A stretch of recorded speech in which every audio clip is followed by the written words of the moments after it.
Hello everyone, welcome or welcome back to my channel. Myself Sanjana and I hope you all are doing well. So currently we are studying class 6 geography chapter number 3, motions of the earth. So today in this video lecture we are going to study that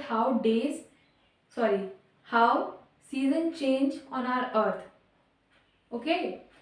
in the previous video हम लोगों ने ये पढ़ लिया था कि कैसे दिन और रात होते हैं, ये हमारे अर्थ के रोटेशन की वजह से होते हैं। अब अर्थ के रिवॉल्यूशन से एक बहुत बड़ी चीज़ होती है which is the change in season, है ना। अभी तक मैं बिना स्वेटर के पढ़ाती थी, बिना जैकेट के पढ़ाती थी, अब जैकेट से पढ़ा रही हूँ, पहन के पढ़ा रही हूँ, है ना। सो ये सारे हमारे सीज़न चेंज की वजह से होता है। और सीजन्स क्यों चेंज होते हैं ये आज हम इस वीडियो में पढ़ने वाले हैं।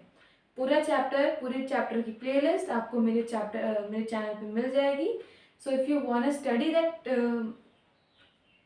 The whole chapter you could go through that playlist. और ये आज इस चैप्टर का लास्ट वीडियो होगा। नेक्स्ट वीडियो में हम लोग एनसीईआरटी एक्सरसाइजेस को डिस्कस करेंगे। So let us don't waste the time and start our topic. मैंने टॉपिक आज नाम नहीं डाला है, आप लोग समझ जाइए। देखिए मैंने बहुत अच्छा सा डायग्राम में बना लिया है, जितना मुझसे बन सका।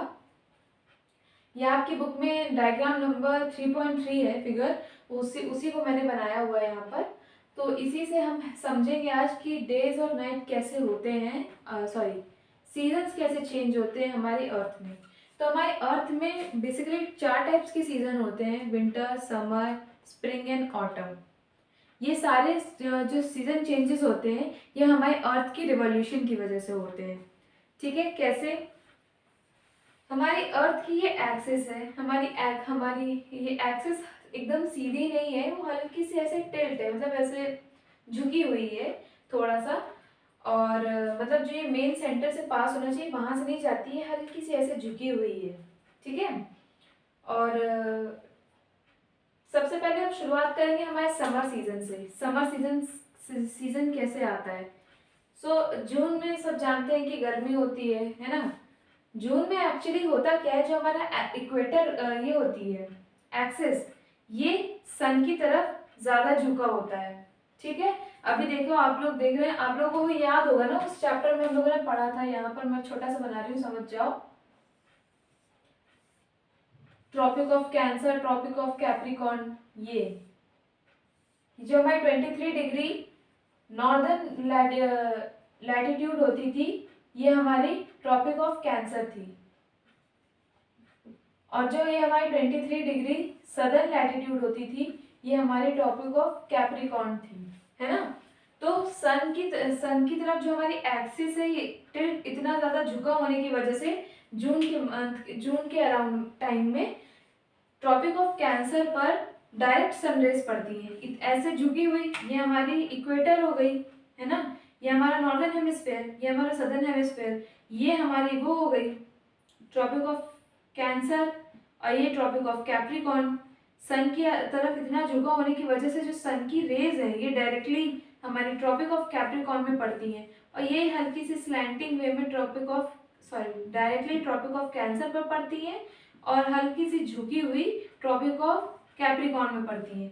डायरेक्टली सनरेज पड़ने की वजह से ट्रॉपिक ऑफ कैंसर का टेम्परेचर ज्यादा हो जाता है as compare to Tropic of Capricorn, जिस वजह से ट्रॉपिक ऑफ कैंसर एरिया यानी कि इक्वेटर के ऊपर यानी कि नॉर्दर्न हेमिस्फीयर पे इस टाइम पर गर्मी होती है ना। यहाँ तक समझ गए? हमारी एक्सिस जो होती है अर्थ की, वो इस टाइम पर थोड़ा सन की तरफ ज्यादा झुकी होती है, ऐसे टिल्ट होती है, जिस वजह से ट्रॉपिक ऑफ कैंसर पर डायरेक्ट सनरेज पड़ती है, जिसकी वजह से यहाँ का टेम्परेचर बढ़ जाता है as compare to Tropic of Capricorn या सदर्न हेमिस्फीयर। इस वजह से नॉर्दर्न हेमिस्फीयर पे specially at the Tropic of Cancer हम लोगों का समर सीजन रहता है, क्योंकि यहाँ का टेम्परेचर बढ़ जाता है, गर्मी बढ़ जाती है। आप लोगों को तो इतना मालूम होगा कि जो हमारा गर्मी होती है, गर्मी में दिन बड़ा होता है, रात छोटी होती है, और सर्दियों में हमारी रात बड़ी होती है, दिन छोटा होता है। अब हमारी अर्थ धीरे धीरे रिवॉल्यूशन करते करते करते करते करते करते यहाँ पर आ गई, है ना। एक्सिस ऐसा नहीं होता, अगर शुरुआत में इधर को झुकी तो इधर आकर के इधर ऐसे झुक जाएगी, ऐसा नहीं है। इधर है, इधर ही कोई पूरे टाइम पे एक्सेस रहेगी। अब देखिए यहाँ पर आने में अब धीरे धीरे जून मंथ से लेकर के हम यहाँ आ गए दिसंबर में, ठीक है। दिसंबर मंथ में क्या हुआ कि जो हमारा ट्रॉपिक ऑफ कैंसर था वो इधर हमारी एक्सेस तो वैसे ही झुकी हुई है, इसके इस झुकाव की वजह से जो हमारा सपोज ये हमारी इक्वेटर है, ये नॉर्दर्न हेमिस्फेयर है, ये सदर्न हेमिस्फेयर है, ये ट्रॉपिक ऑफ कैंसर है, ये ट्रॉपिक ऑफ कैप्रिकॉर्न है। इसके इस तरह से झुका हुआ है, इस वजह से इस बार डायरेक्ट सनरेज हमारे ट्रॉपिक ऑफ कैप्रिकॉर्न में जा रही है और स्लैंटिंग सनरेज हमारी नॉर्दर्न हेमिस्फेयर यानी कि ट्रॉपिक ऑफ कैप्रिकॉर्न कैंसर में जा रही है, जिस वजह से अब यहाँ पर हमारा समर सीजन आ गया है, यहाँ पर हमारा विंटर सीजन आ गया। कहाँ पर? ट्रॉपिक ऑफ कैंसर पे winter season, Tropic of Capricorn पे समर सीजन, ठीक है। अब देखिए अर्थ हमारी और रोटेट हुई, रिवॉल्यूशन करते करते करते करते भी पूरे सर्कल पूरा हमारे सन के अराउंड चक्कर लगा लेती है और ये हमारा बन जाता है पूरा 365 डेज का 1 ईयर। देखिए 23 सितंबर अब मैं बताती हूँ ऑटम और स्प्रिंग सीजन कैसे आता है।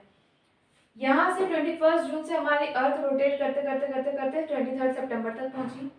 सितंबर में क्या होता है कि जो हमारी सनरेज होती है अर्थ पे वो डायरेक्ट पड़ती है और बराबर पड़ती है, मतलब इक्वेटर पे सबसे ज़्यादा पड़ती है, फिर उससे मतलब एकदम इक्वल पड़ती है हर जगह पर सनरेज। मीन्स ये हमारा अगर अर्थ है तो इसी के सामने ऐसे हमारा सन होगा और सन की सनरेज एकदम बराबर पूरे अर्थ पर पड़ती है, जिस वजह से यहाँ पर स्प्रिंग सीजन और ऑटम सीजन आता है, बराबर पड़ती है। इसीलिए सामने इस बार कौन सा पड़ रहा है? यहाँ सन के सामने पड़ रहा है, इसीलिए यहाँ पर ऑटम सीजन है और ये सन के पीछे है, इसलिए यहाँ पर स्प्रिंग सीजन है। सेम ईयर यहाँ पर ऑटम सीजन है। 21 मार्च को भी यही होता है। 21 मार्च और 23 सितंबर को पूरे अर्थ में दिन और रात बराबर होती है। ये सारी चीजें मैं समझाऊंगी, भी ध्यान से समझिए जितना समझा रही हूँ मैं। यहाँ पर भी बराबर सनरेज पड़ती है, जिस वजह से पूरा अर्थ का टेम्परेचर सेम रहता है और मार्च इस टाइम पर ऑटम या स्प्रिंग का सीजन चल रहा होता है। अब ये आप गौर करिए, मैंने ये स्पेसिफिक डेट्स लिखी हुई है 21 जून, 23 सितंबर, 22 दिसंबर, 21 मार्च। ये क्यों लिखी है इसको समझते हैं। 21 जून को हम लोग कहते हैं समर सॉलिस्टिस डे। यहाँ जगह नहीं है लिखने की, मैं फिर भी लिख रही हूँ। अच्छा, समर सॉलिस्टिस डे 21 जून को हम लोग समर सॉलिस्टिस कहते हैं। क्यों? हमारे नॉर्दर्न, देखो ये जितनी भी डेट्स है ना, ये समर सॉलिस्टिस, विंटर सॉलिस्टिस, हम सारे ये नेम्स नॉर्दर्न हेमिस्फेयर के रिस्पेक्ट में रखेंगे, ठीक है।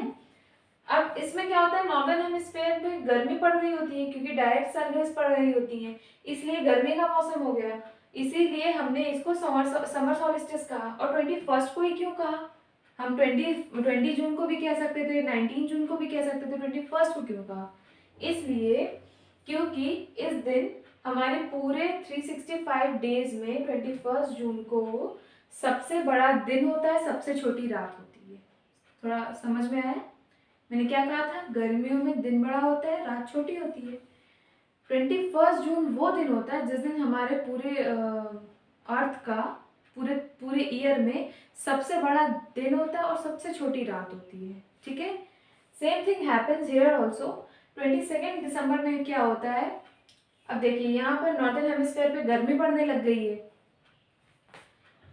सर्दी पड़ने लग गई है, क्योंकि सदर्न हेमिस्फेयर क्या होता है, वो इस बार डायरेक्ट सनरेज सदर्न हेमिस्फेयर पे पड़ रही है और स्लैंटिंग सनरेज नॉर्दर्न हेमिस्फेयर पे पड़ रही है, यानी कि ट्रॉपिक ऑफ कैंसर पर स्लैंटिंग सनरेज पड़ रही है।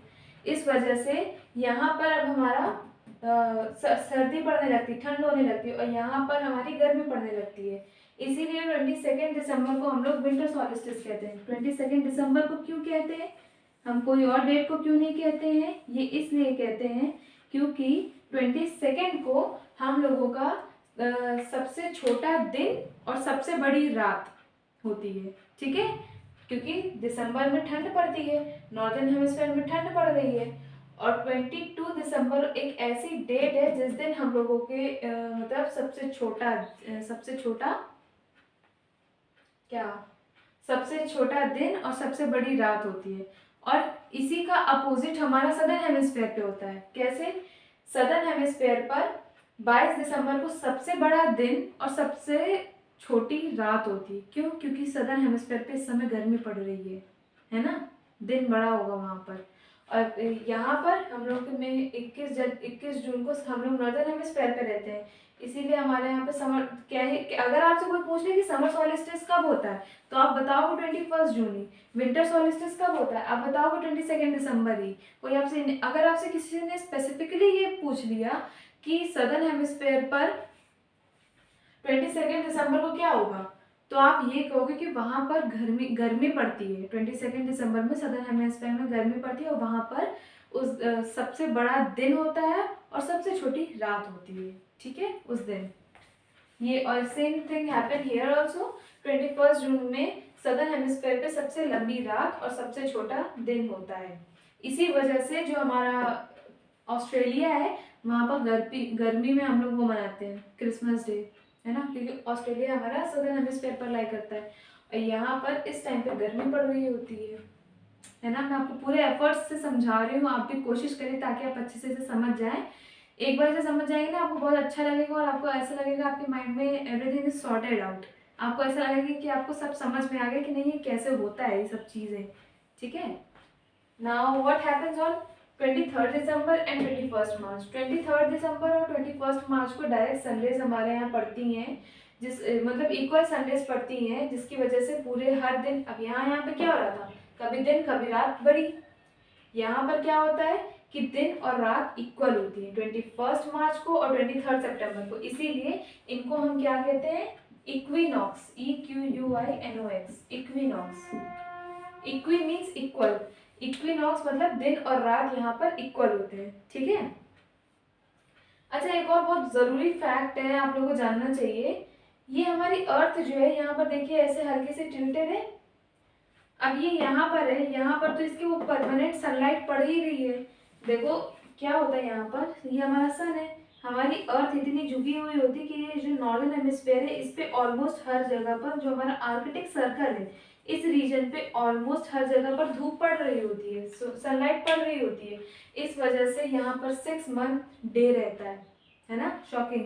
यहाँ पर 6 मंथ डे रहता है और सेम थिंग हैपन हियर। जब यहाँ पर देखिए, यहाँ पर सदर्न हेमिस्फीयर का तो पता ही नहीं, एकदम पीछे आ गया, यहाँ पर सनलाइट जा ही नहीं रही, तो इसीलिए सदर्न हेमिस्फीयर में तो जो हमारा साउथ पोल है यहाँ पर, ये वाला जो अंटार्कटिक सर्कल है यहाँ पर 6 मंथ नाइट रहती है। यहाँ पर आके उल्टा हो जाता है क्योंकि यहाँ पर नॉर्दर्न हेमिस्फीयर पे ये जो आर्कटिक सर्कल है यहाँ पर सनरेज नहीं पड़ रही होती हैं, इस वजह से यहाँ पर 6 मंथ क्या होता है, सनरेज नहीं पड़ रही थी, इसलिए यहाँ पर 6 मंथ नाइट हो जाती है और यहाँ पर सनरेज डायरेक्टली ऐसे पड़ रही होती हैं, इस वजह से यहाँ पर 6 मंथ डेज हो जाता है ना। ये कुछ नया जानने को मिला। So I hope you all enjoyed this video. नहीं समझ में आया please rewind it, and this was the last topic of your class 6 chapter 3, and in next video we are going to discuss about the NCERT exercises, and after that this chapter is finished. So thank you for watching the video.